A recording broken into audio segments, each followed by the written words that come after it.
Hello दोस्तों, कैसे हो आप लोग। स्वागत है आपका आपके चैनल प्रदीप सीडा में। दोस्तों, आज हम लोग यहाँ पर देखने वाले हैं डीएलएड सेकंड सेमेस्टर का प्रारंभिक शिक्षा के नवीन प्रयास है।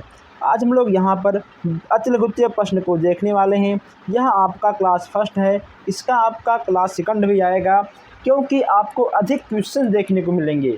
ठीक है, इसमें आपके 2 घंटे के पेपर होते हैं, इसलिए आपको हर एक क्वेश्चन से बारीकियों के साथ देखना होगा, समझना होगा, और जो क्वेश्चंस आपको नया लगे आपको उसे नोट भी करना होगा। जो हमारे भाई बहन नए हैं, जो लोग अभी तक चैनल को सब्सक्राइब नहीं किए हैं, वो लोग सब्सक्राइब कर लें, ताकि कोई भी क्लास, कोई भी अपडेट आपसे मिस ना हो। तो दोस्तों, आइए हम लोग देखते हैं आज का पहला प्रश्न। ये है आपका पहला प्रश्न। इसको हम थोड़ा जूम कर दें ताकि आपको अच्छे से दिखाई दे। देखिए, जितने भी आपके प्रकाशन हैं, सारे प्रकाशन के क्वेश्चंस को हमने इस क्लास में ऐड किया है। ठीक है दोस्तों, चलिए। संविधान के अनुच्छेद 21A में शिक्षा संबंधित क्या प्रस्तुत है। इसमें आपका क्या होगा, अनुच्छेद 21A संविधान के भाग 3 के अंतर्गत मूल अधिकार में निहित राज्य को 6 से 14 वर्ष तक के सभी बच्चों को निःशुल्क तथा अनिवार्य शिक्षा उपलब्ध करानी होगी। यह राज्य द्वारा निर्धारित कानून के अंतर्गत होगा। ओके दोस्तों, नेक्स्ट यहाँ पे आपका है कि संविधान की धारा 29(2) में क्या प्राविधान है। इसमें कहा गया है कि राज्य द्वारा पोषित या राज्य निहित से सहायता प्राप्त करने वाली किसी शिक्षा संस्थान में किसी नागरिक को केवल धर्म, जाति, प्रजाति, भाषा या इनमें से किसी एक से अधिक पर प्रवेश देने से नहीं रोका जाएगा। यानी धारा 29(2) में, ठीक है, वह बच्चा किसी भी धर्म, जाति, किसी भी भाषा, किसी भी शहर का हो, अगर उसे प्रवेश लेना है किसी भी विद्यालय में, तो वह प्रवेश ले सकता है। ठीक है, वह राजकीय होना चाहिए। नेक्स्ट यहाँ पे आपका है कि धारा 45। ओके दोस्तों, धारा 45 के अनुसार प्रारंभिक शिक्षा के सार्वभौमिक हेतु क्या कहा गया है। धारा 45 राज्य के इन संविधान में लागू होने के समय से 10 वर्ष के अंतर्गत सभी बच्चों के लिए, जब तक वे 14 वर्ष के नहीं हो जाते हैं, निःशुल्क एवं अनिवार्य शिक्षा प्रदान करने का प्रयास करेंगे।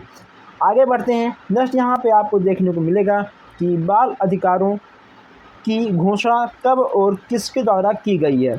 संयुक्त राष्ट्र संघ ने बालकों के अधिकारों की घोषणा 20 नवंबर 1989 में की है। इस घोषणा का मूल उद्देश्य विश्व की समस्त बालकों हेतु मूलभूत मानवीय अधिकारों को सुनिश्चित करना था। भारत सरकार ने इस घोषणा को 11 दिसंबर 1992 को स्वीकार किया था। इन चीज़ों को आपको नोट करना चाहिए। चलिए आगे बढ़ते हैं। नेक्स्ट यहाँ पे आपसे कहा गया है कि बाल अधिकारों के प्रमुख 4 बिंदु बताइए। बाल अधिकारों के प्रमुख 4 बिंदु आपके कौन कौन से हैं। दोस्तों, यहाँ पे देखिए, आपको पहला बिंदु, दूसरा, तीसरा और चौथा यहाँ पे आपको देखने को मिल जाएगा। पहला आपका है कि बच्चों को जन्म के तुरंत बाद पंजीकरण और राष्ट्रीयता प्रदान करने का अधिकार। सेकंड आपका है प्रत्येक बच्चे को अपनी राष्ट्रीयता, नाम एवं पारिवारिक नाम बनाए रखने का अधिकार है। तीसरा आपका है बच्चों के माता पिता की इच्छा के विरुद्ध अलग ना करना। चौथा आपका है माता पिता अथवा परिवार से पुनः एकीकरण और संबंध बनाए रखने का अधिकार। ओके दोस्तों, चलिए। नेक्स्ट यहाँ पे आपको देखने को मिलेगा कि विद्यालयों में किस प्रकार की शिक्षा दी जानी चाहिए जिससे विद्यार्थी में सभी धर्मों के प्रति आदर विकसित हो सके। दोस्तों, यहाँ पे आपको विद्यार्थियों को धर्म और उन्हें कहीं ना कहीं दोस्तों हर चीज़ में समान रूप से देखा जाए, उसमें धार्मिक, विचारिक, कहीं ना कहीं उनमें उनके अंदर आत्मविश्वास, इन सब चीज़ों का विकास किया जाए। ठीक है दोस्तों, चलिए। नेक्स्ट यहाँ पे आपका हो जाएगा बाल शिक्षा अधिकार अधिनियम 2009 के अनुसार शिक्षा का व्यय भाग कौन सा वहन करेगा। विधेयक के अनुसार शिक्षा का व्यय का भाग केंद्र एवं राज्य सरकारें संयुक्त रूप से वहन करेगी। नेक्स्ट यहाँ पे आपका है कि बाल शिक्षा अधिकार के अंतर्गत निःशुल्क शिक्षा उपलब्ध कराने पर सरकारी व्यय प्रतिवर्ष कितनी बढ़ेगी। बाल शिक्षा अधिकार के अंतर्गत सभी को मुफ्त शिक्षा उपलब्ध कराने पर सरकारी व्यय प्रतिवर्ष 12,000 करोड़ का भार पड़ेगा। अब देखिए दोस्तों, यहाँ पर कहा गया है कि बाल शिक्षा अधिकार नियम के अंतर्गत क्या निजी ट्यूशन की छूट रखी गई है। सरकारी स्कूलों में गुणवत्ता युक्त शिक्षक उपलब्ध कराने के लिए कई प्रावधान किए गए हैं। शिक्षकों को निजी ट्यूशन चलाने की छूट नहीं है। जो हमारे भाई बहन जो लोग गवर्नमेंट टीचर हैं उन्हें प्राइवेट कोचिंग बच्चों को नहीं दे पाएंगे, ठीक है, उनको यह चीज़ अलाउ नहीं है। साथ ही शिक्षकों को गैर शिक्षक गतिविधियों में भी शामिल होने से रोका जाएगा। यहाँ पे आपको देखने को मिल गया। चलिए आगे बढ़ते हैं। नेक्स्ट यहाँ पे आपका कि बाल शिक्षा अधिकार कानून को लागू करने हेतु प्रदेश में कितने नए प्राथमिक स्कूल तथा कितने उच्च प्राथमिक विद्यालय चाहिए। यहाँ पे आपका है कि प्रदेश में शिक्षा के अधिकार कानून को लागू करने के लिए 4,596 नए प्राथमिक स्कूल और 2,349 नए उच्च प्राथमिक स्कूल व अन्य आवश्यक सुविधाओं का विकास करना होगा, जिसका अनुमानित खर्चा 3,800 करोड़ रुपया होगा। दोस्तों ये क्वेश्चन, ठीक है, आपके एग्ज़ाम में नहीं आएगा, क्योंकि जो इसके दोस्तों खर्चे हैं, ठीक है, जो इसके स्कूल हैं ये कहीं ना कहीं बढ़ते घटते रहते हैं, ठीक है।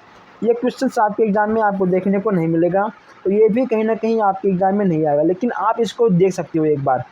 कहा गया है कि सर्व शिक्षा अभियान के अंतर्गत 31 मार्च 2009 में कुल कितनी व्यय हुई थी, यानी कुल कितना खर्चा आया था।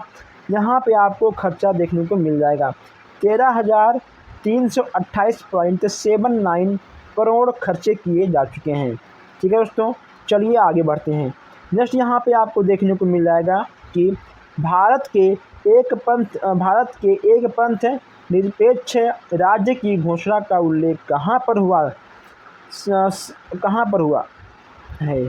संविधान के 42वें संशोधन में हुआ था, ठीक है। समवर्ती सूची में दिए गए विषयों पर नीति एवं कानून बनाने का अधिकार किस सरकार को है। केंद्र एवं राज्य सरकार दोनों को है। तो दोस्तों केंद्र एवं राज्य सरकार दोनों के है। नेक्स्ट यहाँ पे हम देखते हैं और भी अच्छा प्रश्न यहाँ पे आपको देखने को मिलेगा। आप लोग चैनल को सब्सक्राइब कर लीजिए और वीडियो को शेयर भी कर लीजिए। नेक्स्ट यहाँ पे आपका कि कलकत्ता मदरसा किस सन में खुला। सन 1781 में प्रथम गवर्नर जनरल वारेन हेस्टिंग द्वारा कलकत्ता मदरसा खोला गया था। नेक्स्ट यहाँ पे आपका कि बनारस संस्कृत कॉलेज कब और किसके द्वारा प्रारंभ हुआ था। सन 1791 में जुनायल ड्रंग के प्रयासों से बनारस संस्कृत कॉलेज का प्रारंभ हुआ था। नेक्स्ट यहाँ पे आपका है कि कलकत्ता मदरसा की स्थापना का उद्देश्य क्या है। यहाँ देखिए, कलकत्ता मदरसे की स्थापना का मुख्य उद्देश्य इस्लाम धर्म तथा मुस्लिम कानूनों की शिक्षा देकर अंग्रेज न्यायाधीशों के लिए मुस्लिम सलाहकार तैयार करना था। तो यहाँ पे आपको नेक्स्ट देखने को मिल जाएगा कि बनारस संस्कृत विद्यालय की स्थापना का उद्देश्य क्या था। दोस्तों बनारस संस्कृत विद्यालय की स्थापना का उद्देश्य था अनुस्मृति पर आधारित हिंदू कानूनों की शिक्षा देकर अंग्रेज न्यायाधीशों के हिंदू सलाहकार तैयार करना था। यहाँ पे नेक्स्ट आपका है कि पूना संस्कृत कॉलेज की स्थापना किसकी सहायता से कब हुई। सन 1821 में पूना के रेजिमेंट एल्फिंस्ट ने पेशवा के दक्षिण कोष की सहायता से पूना संस्कृत कॉलेज की स्थापना की गई थी। नेक्स्ट यहाँ पे आपका है राधा कृष्णन आयोग की नियुक्ति कब हुई। राधा कृष्णन आयोग की नियुक्ति 4 नवंबर 1948 को की गई थी। चलिए आगे बढ़ते हैं। नेक्स्ट यहाँ पे आपका है कि माध्यमिक शिक्षा आयोग के अध्यक्ष कौन थे तथा किसकी अनुमति तथा इसकी नियुक्ति कब हुई थी। यहाँ देखिए आप लोग, माध्यमिक शिक्षा आयोग के अध्यक्ष डॉक्टर लक्ष्मण स्वामी मुदलियार थे। इस आयोग को मुदलियार आयोग कहते हैं। इसकी नियुक्ति 23 सितंबर 1952 को हुई थी। कब हुआ था? 23 सितंबर 1952 को किया गया था। नेक्स्ट यहाँ पे आपको देखने को मिल जाएगा कि मैकाले ने अपना विवरण पत्र कब प्रस्तुत किया था। मैकाले ने अपना परामर्श 2 फरवरी 1835 को लॉर्ड बेल्टिंग के पास भेजा था। इसी परामर्श को मैकाले का विवरण पत्र भी कहा जाता है। नेक्स्ट यहाँ पे आपका है, मैकाले ने अंग्रेजी साहित्य के विषय में क्या कहा। मैकाले ने अंग्रेजी साहित्य की महिमा का गुणगान किया और कहा कि अंग्रेजी के पुस्तकालय की एक अलमारी के बराबर ही समस्त संस्कृत एवं अरबी का साहित्य है।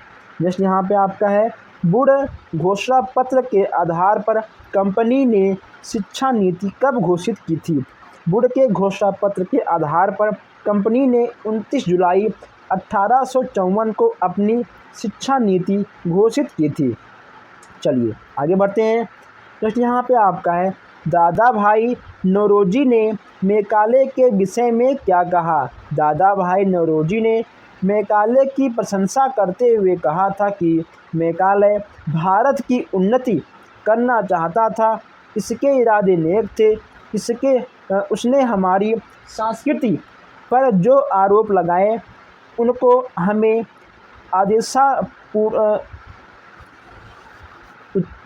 उसको हमें उदारतापूर्वक भूल जाना चाहिए। उसकी अज्ञानता के लिए हमें क्षमा करना चाहिए। ऐसे प्रश्न आपको एग्ज़ाम में गोल गोल घुमाते हुए दिख जाएंगे। मैकाले द्वारा अपने विवरण पत्र में कौन सा ध्येय वाक्य लिख गया था।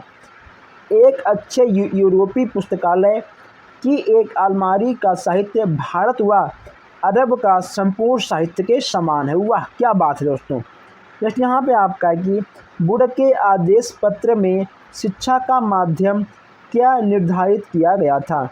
अंग्रेजी और भारतीय भाषाओं के शिक्षा के माध्यम को निर्धारित किया गया था। नेक्स्ट यहाँ पे आपका है, सन 1813 के आज्ञा पत्र ने भारतीय शिक्षा के इतिहास को किस प्रकार एक नई दिशा प्रदान की है। मैकाले के विवरण पत्र से भारत के लिए पाश्चात्य ज्ञान विज्ञान का द्वार खुल गया, क्योंकि अंग्रेजी भाषा को माध्यम के रूप में स्वीकृत किए जाने पर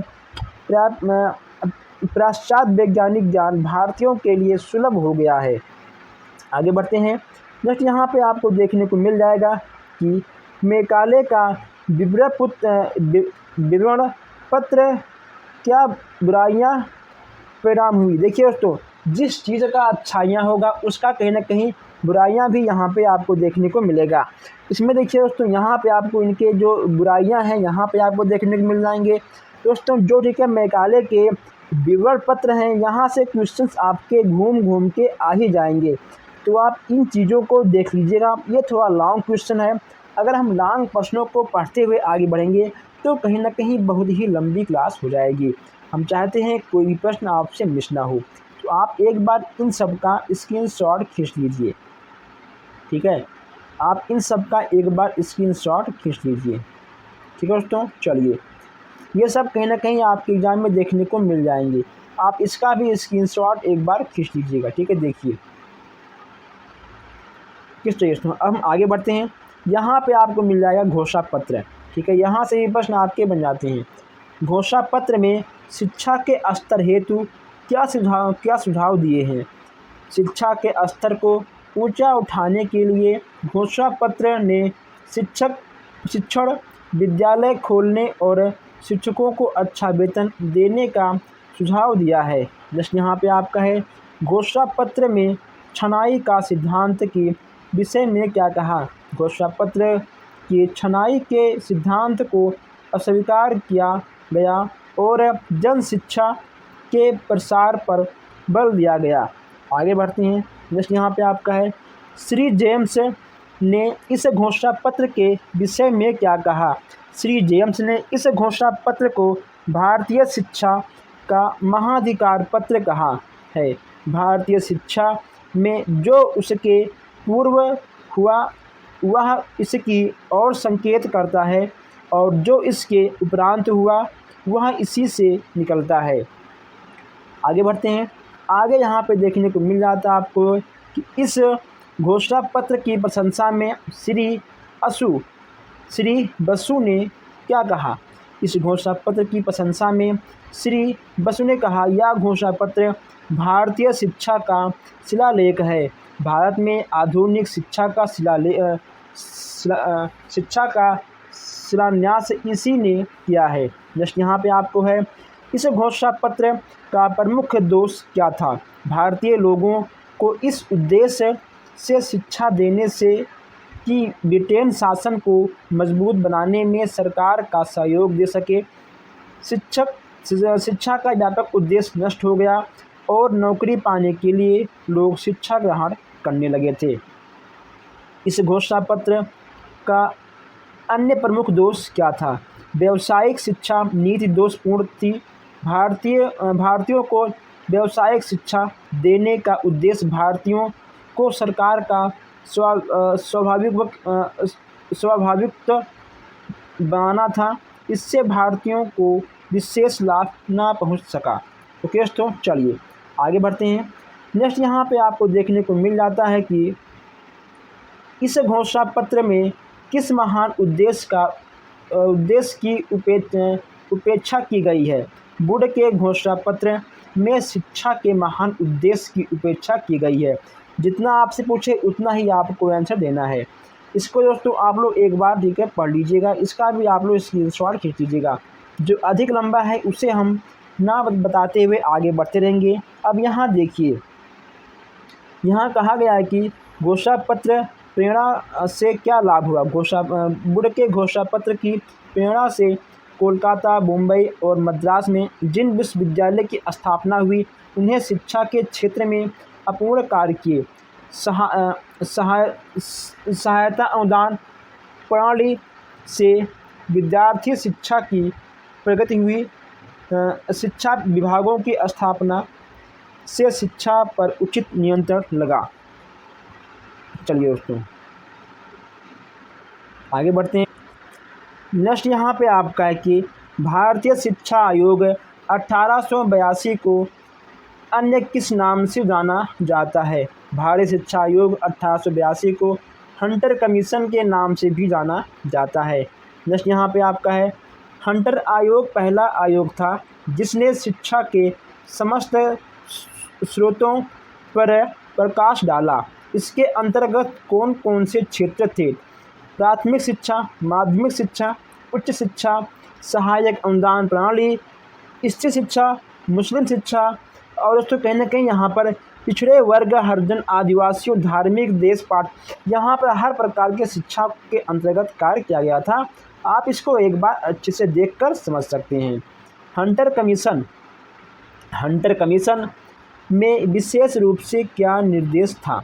हंटर कमीशन को विशेष रूप से इस बात की जांच करने का निर्देश दिया गया था कि क्या सरकार ने माध्यमिक शिक्षा एवं उच्च शिक्षा की ओर अधिक ध्यान देकर प्राथमिक शिक्षा की उपेक्षा की है।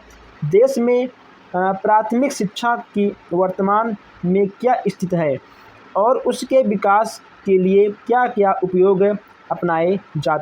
उपाय बनाए जाते हैं। ठीक है दोस्तों, इसके कौन कौन से उपाय हैं ये भी कहीं ना कहीं पूछा गया था। हंटर कमीशन ने प्राथमिक शिक्षा के संबंध में क्या स्वीकार किया? हंटर कमीशन ने स्वीकार किए कि अब वह समय आ गया है जब जन संसाधन हेतु प्राथमिक शिक्षा की अधिक अवहेलना नहीं की जा सकती है, इसलिए पहले ही अपेक्षा प्राथमिक शिक्षा पर अधिकाधिक मात्रा में सरकार का ध्यान केंद्रित पूर्ण होना चाहिए। हंटर कमीशन का प्रमुख विशेषता क्या था? आयोग ने शिक्षा का उत्तरदायित्व भारतीयों को देने का सुझाव दिया, जिससे देश में राष्ट्रीय चेतना जागृति हुई। नेक्स्ट यहाँ पे आपका है कि हंटर कमीशन में भारतीय शिक्षा के साथ क्या उपकार किए। ईसाई मिशनरियों को भारतीय शिक्षा में प्रमुख स्थान न देकर हंटर आयोग ने भारतीय शिक्षा के साथ बड़ा उपकार किया, अन्यथा भारतीय शिक्षा मिशनरियों के अधीन हो जाती। हंटर कमीशन की प्रमुख कमियां क्या थी। आयोग की सिफारिशों में मौलिकता की कमी, ठीक है, यही इसकी कमियां थी। हंटर कमीशन का प्रमुख दोष क्या था। हंटर कमीशन में मुसलमानों की शिक्षा के लिए पृथक से सिफारिश की गई थी, ठीक है दोस्तों, यही इसके दोष थे। हंटर कमीशन द्वारा माध्यमिक शिक्षा के क्षेत्र में कौन सी आर्थिक प्रणाली लागू करने की जो आज भी प्रचलित है, यह आपका होगा अनुदान प्रणाली, ठीक है दोस्तों। चलिए आगे बढ़ते हैं। नेक्स्ट यहाँ पे आपको देखने को मिलेगा कि लॉर्ड कर्जन भारत कब आया था। लॉर्ड कर्जन 1889 ईस्वी में भारत आया था, जो कि गवर्नर जनरल होकर भारत आया था। भारतीय विश्वविद्यालय आयोग की नियुक्ति कब हुई थी। 1902 में हुई थी। भारतीय विश्वविद्यालय अधिनियम कब पारित किया गया था। 2004 में पारित किया गया था। आगे बढ़ते हैं। नेक्स्ट यहाँ पे आपका है कि इस अधिनियम के अनुसार विश्वविद्यालय का कार्यक्षेत्र कैसा हो गया था। विश्वविद्यालयों का कार्यक्षेत्र अधिक व्यापक कर दिया गया, क्योंकि वे अब परीक्षा लेने के साथ शिक्षण कार्य भी कर सकते थे। नेक्स्ट यहाँ पे आपका है कि महाविद्यालयों के लिए नियम किस प्रकार के हो गए। विश्वविद्यालय द्वारा मान्यता चाहने वाले महाविद्यालयों के लिए नियम कठोर बना दिए गए, ठीक है दोस्तों। और यहाँ पे पूछा गया है आपसे कि विश्वविद्यालय अधिनियम पारित होने के क्या प्रभाव पड़े थे। दोस्तों आप इसे देखकर समझकर प्रभाव के बारे में बहुत कुछ लिख सकते हो। चलिए नेक्स्ट यहाँ पे आपका है कोठारी आयोग। कोठारी आयोग की नियुक्ति के दो प्रमुख कारण आपके कौन कौन से हैं। पहला आपका है समुचित शिक्षा प्रणाली का विस्तृत किया जाए और सुधार के सुझाव दें। नेक्स्ट यहाँ पे आपका है शिक्षा प्रणाली को देश के सर्वतोमुखी विकास के योग्य बनाना, जिससे वह उत्पादन विपणन एवं सामाजिक न्याय के क्षेत्र में सही भूमिका निभा सके। आगे आपसे पूछा गया है कोठारी आयोग के अनुसार शिक्षा का पंचमुखी कार्यक्रम क्या है। जो आपके शिक्षा के पंचमुखी कार्यक्रम हैं 1, 2, 3, 4, 5, इन पांचों मुखों को आप एक बार देख लीजिएगा, याद कर लीजिएगा, ठीक है। आगे आपका है कि कोठारी आयोग ने निम्न प्राथमिक विद्यालयों के पाठ्यक्रमों में किन विषयों का समावेश करने का सुझाव दिया है। एक भाषा, गणित, जैसे कि दोस्तों मातृभाषा, ठीक है, क्षेत्रीय भाषा, यह आपका एक भाषा के अंतर्गत आएगा। गणित, वातावरण का अध्ययन, विज्ञान तथा सामाजिक कार्य, अनुभव तथा समाज संख्या, इन सब चीज़ों पर सुझाव दिया था। कोठारी आयोग ने परीक्षा में सुधार के लिए क्या सुझाव दिया। लिखित परीक्षाओं में सुधार लाने के लिए ऐसे प्रश्नों का समावेश होना चाहिए जो परीक्षाओं के ज्ञान एवं विज्ञान को प्रयोग करने की शक्ति तथा उसकी अभिवृद्धि का वस्तुनिष्ठ परीक्षण कर सके। नेक्स्ट यहाँ पे आपका है कोठारी आयोग ने व्यक्तित्व के परीक्षण के लिए क्या सुझाव दिए हैं। परीक्षार्थी